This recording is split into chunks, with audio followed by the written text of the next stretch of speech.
الذين آمنوا صلوا عليه وسلموا تسليما اللهم صل على محمد. حضرت امام محمد باقر علیہ اللهم صل على محمد وآل محمد. آپ ارشاد فرماتے ہیں کہ بئس العبد عبد یکون ذا وجہین وذا لسانین یدری اخاہ شاہدا ویأکلہ غاہبا ان اعطی حسدہ وان ابتلی خذلہ. آپ نے ارشاد فرمایا کہ بدترین شخص، سب سے گرا ہوا خراب شخص وہ ہے کہ جو دو چہرے اور دو زبان رکھتا ہو. دو چہرے اور دو زبان رکھتا ہو، وہ سب سے بدترین انسان ہے، بدترین شخص ہے. دو چہرے اور دو زبان رکھنے والا جو اپنے بھائی کے سامنے اس کی خوب تعریف کرے، یعنی جب سامنے ہو تو اس کی خوب تعریف کرے، تم تو بہت اچھے ہو، یہ ہو، جیسا کیا کہنا، یہ وہ ساری چیزیں تعریف کرے، اور اس کے پس پشت یعنی اس کے پیٹھ پیچھے جیسی ہو جائے تو اس کی غیبت کرنا شروع کر دے. جب اسے عطا کیا جائے تو وہ اس سے حسد کر بیٹھے، اور جب وہ مصیبت میں گرفتار ہو تو اسے وہ تنہا چھوڑ دے. یہ ایک مومن کی علامت نہیں ہے، ایک منافق کی علامتوں میں سے ایک علامت جو امام نے بیان فرمایا کہ اپنے بھائی سے وہ حسد کرتا ہے، دیتا ہے تو اس سے حسد کرتا ہے اور اس کے پیٹھ پیچھے اس کی غیبت کرتا ہے، اور جب وہ مصیبت میں گرفتار ہوتا ہے تو بجائے اس کے کہ اس کی ہیلپ کرے، اس کی مدد کرے، وہ اس کو جو ہے تنہا یوں ہی چھوڑ دیتا ہے، اور اس کا کوئی جو سپورٹ، اس کا ساتھ نہیں دیتا. ہمیشہ دو طرح کی بات ہے، سامنے ہے تو اس کی جو خوب تعریف کرے گا، خوب تعریف کرے گا، جیسے ہی اس کے سامنے سے اٹھ کر گیا، ارے وہ دیکھا وہ ایسا تھا، وہ اس طرح سے تھے، اور یہ یعنی وہ ساری برائیاں کرنا شروع کر دیں. لہٰذا انسان کو اس خصلت سے انسان کو پرہیز کرنا چاہیے. ویسے بھی پیٹھ پیچھے غیبت کرنا گناہ کبیرہ میں سے، انسان کسی کی برائی نہیں کر سکتا ہے. ہو سکتا ہے کہ ہم نے خدا کی معصیت کیا تو خداوند عالم ہم اس سے مغفرت چاہیں، اس سے توبہ کریں تو ہماری وہ مغفرت کرے، ہماری توبہ کو قبول کر دے، ہمیں معاف کر دے. لیکن ہم نے اگر کسی مومن برادر ایمانی اور مومن بھائی کی اگر غیبت کیا ہے، اس کا دل دکھایا یا اس کی برائی کیا ہے، اور وہ جب تک ہمیں معاف نہیں کرتا تو اس وقت تک ہمارا گناہ نہیں پاک ہو سکتا، نہیں دھل سکتا ہے، جب تک کہ وہ معاف نہ کر دے. خداوند عالم بھی اسے معاف نہیں کرے گا جب تک کہ جس کی ہم نے برائی کیا وہ معاف نہ کر دے. یہ ایک حدیث تھی. مسئلہ امام جماعت کے سلسلے میں اور تقریباً بیان کیا ہم نے جو ضروری مسائل تھے. آج جو ہے جماعت میں شریک ہونے کے جو طریقے ہیں اور اس کا جو کس طریقے سے شریک ہونا چاہیے، جماعت میں جو ڈسپلن کس طرح سے ہونا چاہیے، اس کا ایک طریقہ.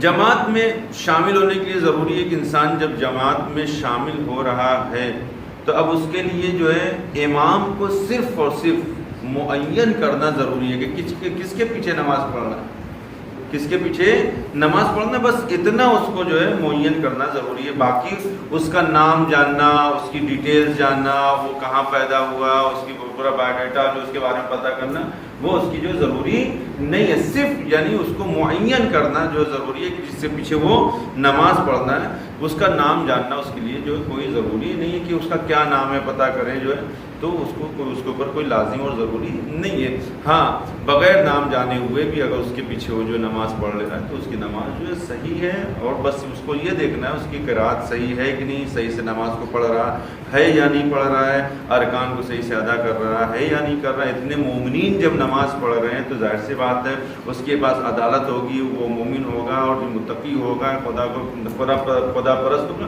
یہ ساری چیزیں خود جو جماعت میں شریک ہونے کی ایک علامتوں میں سے ہے کہ جب انسان شریک ہو رہا ہے تو وہ جو اس کو بہت زیادہ تفتیش کرنے کی ضرورت نہیں ہے.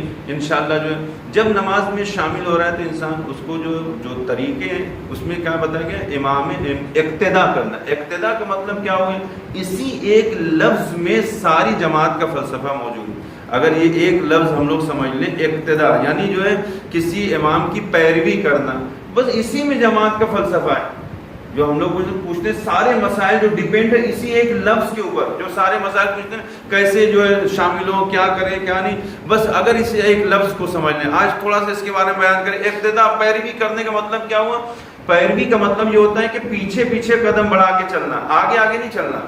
آگے مطلب پیروی کس کی جاتی؟ جو آگے ہیں اس کی پیروی کر رہے ہیں نا ہم، جو اس کی اقتدا کر رہے ہیں. اس کے اقتدا مطلب جو اس نے کیا اسی کو ہم کو انجام دینا ہے. اب لہٰذا اس چیز کو اگر ہم سمجھ جائیں تو جماعت کا فلسفہ ہمیں سمجھ میں آ جائے گا. جماعت کیسے ہم کو شریک ہونا ہے، بس یہی طریقہ ہے کہ ہم کو اقتدا کرنا ہے.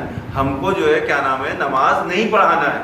نماز پڑھنے کے لیے ہم آئے نا، ہم کو پیروی کرنا ہے. یعنی کیا، اب آگے آگے نہ چلے جو ہے. مثلا رکوع میں پہلے نہ جائیے، سجدے میں پہلے مت جائیے، آواز بلند نہ ہو، امام تک کے کانوں تک جو ہے آواز سنائی نہ دے.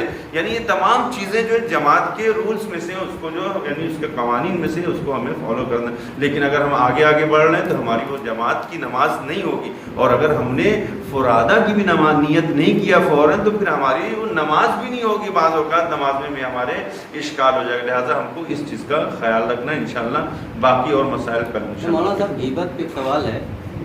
جیسے کوئی غلط ہے اگر اس کو منہ پہ اگر بول دیا جائے کہ غلط ہے، ہمارا ہی پکڑ لیجیے، اگر ہم غلط کچھ کر رہے ہیں تو کوئی ہم کو سمجھا رہا ہے ہم کو سمجھ لینا چاہیے. اس کو جواب تو نہیں دینا چاہیے کہ نہیں ہم غلط نہیں ہیں. یہ اس کو غیبت نہیں کہا جاتا. غیبت کا مطلب کیا، یہ آپ نے سامنے بتایا نا، تو یہ سامنے غیبت نہیں. غیبت کا مطلب جو ہے غیبت نکلا ہے غیبت سے. غیبت مطلب جو اس کے پسے پیٹھ پیچھے یعنی وہ چیز بیان کرنا. دیکھیں یہ بھی ایک چیز ہے. مثال تو ایک شخص شراب پیتا ہے تو ہم اس کے بارے میں کہیں وہ شراب پیتا ہے، وہاں کھڑا تھا میں نے دیکھا، یہ غیبت نہیں ہے. غیبت کیا ہے؟ وہ چیز کی جو آپ اس کے سامنے اگر ہم بیان کریں تو اس کو برا لگے گا. مثال طور پر سامنے ہم کو کہنے کی ضرورت نہیں ہے، جیسے ہی وہ گیا تو ہم اس کو بیان کریں، اسی کو غیبت کہتے ہیں. جس سے اس کا دل دکھے گا، جس سے وہ ناراض ہوگا، جس کو وہ برداشت نہیں کرے، جو اس کے یعنی شان کے خلاف ہے، ہم اس چیز کو بیان کریں. یہ غیبت ہے. یعنی پیٹھ پیچھے انسان اس کو بیان کرے تو وہ چیز ہے. سامنے اگر بیان کر رہا ہے، اصلاح کے لیے بیان کر رہا ہے تو یہ اچھی چیز ہے. اس انسان اگر غلط ہے تو اس کو جو ایکسیپٹ کرنا چاہیے کہ ہم نے یہ غلط کیا ہے، اور صحیح چیز ہے تو اس کو انسان کو اس کے اوپر عمل کرنا چاہیے. یہی ایک مومن کی علامت ہے. صلوات پڑھیں محمد صلی اللہ